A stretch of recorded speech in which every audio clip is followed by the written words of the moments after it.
Good afternoon, everybody. I'm House Republican Leader Tony McCombie from the 89th District in Northwest Illinois. We're here today to talk about the lawsuit that I filed with the Illinois Supreme Court to fight for fair legislative maps here in Illinois. We have declared that the current map is unconstitutional and asked for a special master to draft a redistricting plan that complies with the Illinois Constitution. While it's officially filed on January 28th, we are happy to announce that things are moving forward. Last Friday, we filed a brief with the Supreme Court to justify the timeliness of the lawsuit. We are pleased that the action is that has taken place because we believe this is not just a Republican issue, but it's an issue that is going to benefit all voters to put the choice back in their hands, not the other way around. We can't argue against Illinois voters here. We must continue to do what is fair, and that is to earn back the public trust in government. We are hopeful that our case will continue forward, and in the next few weeks, we'll be back here with another update for you. Right now, I'd like to go ahead and introduce Assistant Leader Dan Ugasti, who is going to go in a little bit more detail as he's the attorney here. Thank you, Leader McCombie. Well, good, bad, or indifferent, I am the attorney in the room, so I'll talk a little bit about this. I'm State Representative Dan Ugasti from the 65th District.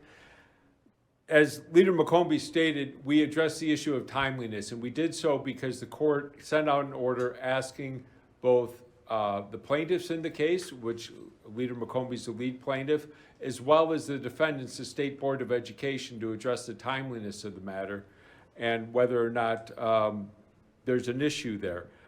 We have filed our initial brief, and it addressed basically three things. The court asked about whether or not it's timely, and we said, well, clearly, first of all, we're within the statute of limitations. Now, if you look at these sections of the Constitution that we cite as violations, there's nothing indicating that there's a certain time in which it must be filed.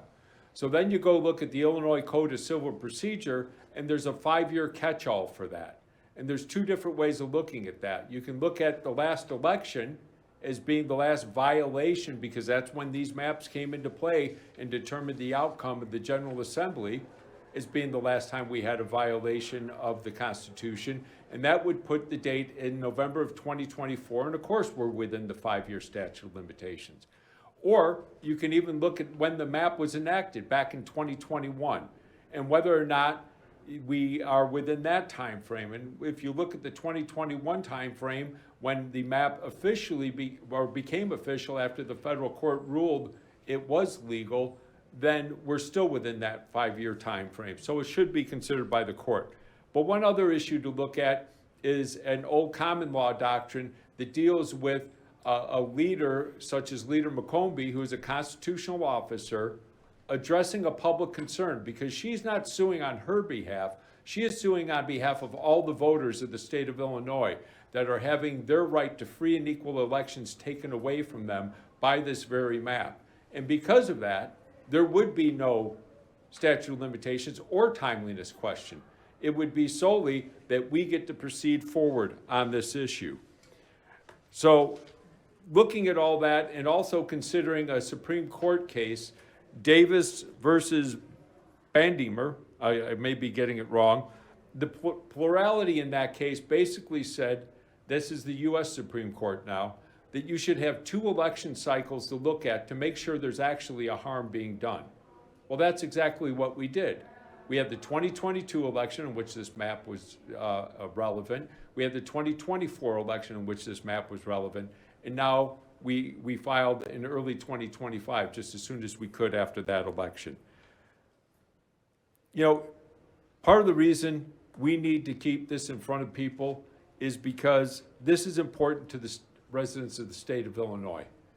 We are under one-party control, Democrat control, because of constitutional violations. Our voters' rights are being violated by these very maps. And we don't just point to 1 or 2 instances. Our expert lists 52 different instances. And unfortunately, people in this state oftentimes when I'm talking to them in my district, or I hear from people in other districts, think that all hope is lost in this state. Nothing can be changed.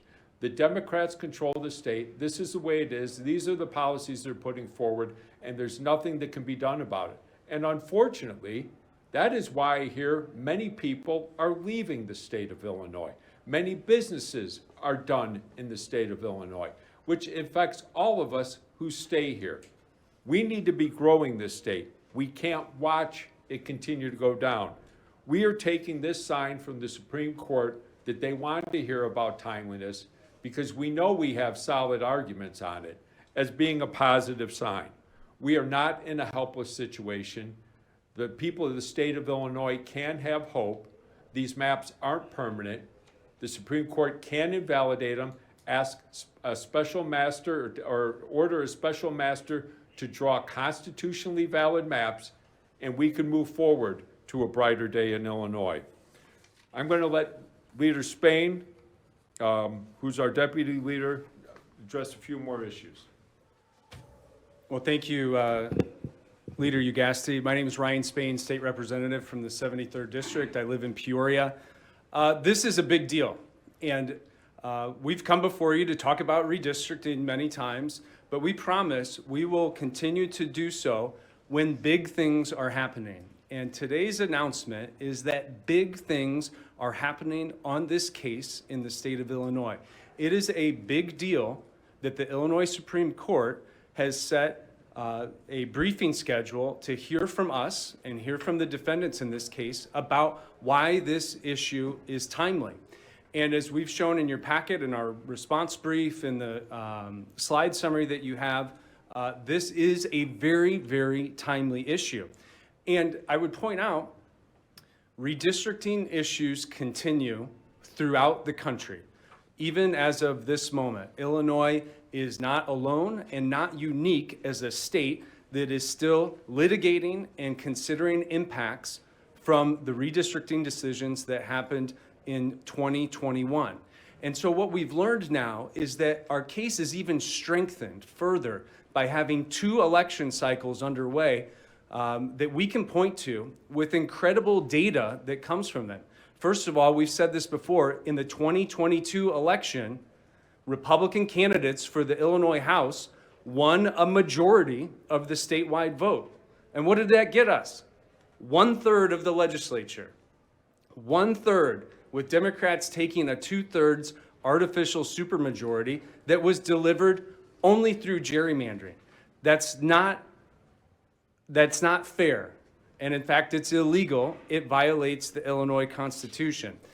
Same thing happened in 2024 with a disproportionate share of the vote not being reflected in reality with the composition of the legislature. So we're excited.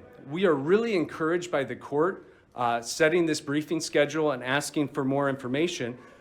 For all of us, it shows that our Illinois Supreme Court understands the gravity of constitutional rights. And when voters throughout the state are being systematically disenfranchised and election outcomes are being predetermined by politicians, that is wrong. So we're excited for where we go forward next. Remember, we've had 2 elections under this map. We have 3 to go before we come to another census and another redistricting activity after 2030. So this is very much a timely issue that is still relevant and affects everything going forward for the state of Illinois. You know, we sort of get the government we deserve and really the government that we design. And in our state, we have designed government outcomes to produce extreme results, extreme partisanship, extreme majorities that don't reflect reality. And what we've done is de-emphasized the importance of bipartisan cooperation. That's what we need to get back to. That's why we filed this lawsuit. Even if it does nothing to change one seat, the partisan control of the legislature, we can change the way the Illinois General Assembly works because it will be more responsive to the people of the state of Illinois and actually begin to tackle the problems, the challenges that are facing our state. So we appreciate your attention on this issue. We want the public to know about this. You know, this is a little bit in the weeds, following Illinois Supreme Court briefing schedule with a bunch of data points and compactness measurements and things like that. But the bottom line is the people of the state of Illinois need to know, as Leader Ugasti said, that there is hope, that there's a way to do things different, and that if we care about the way our government functions, we have a chance through the Illinois Supreme Court to right some serious wrongs and get back on track for a better future for the state. Thanks for watching, and if you haven't already, please consider subscribing to our channel. And while you're at it, please leave us a comment. Thank you for watching.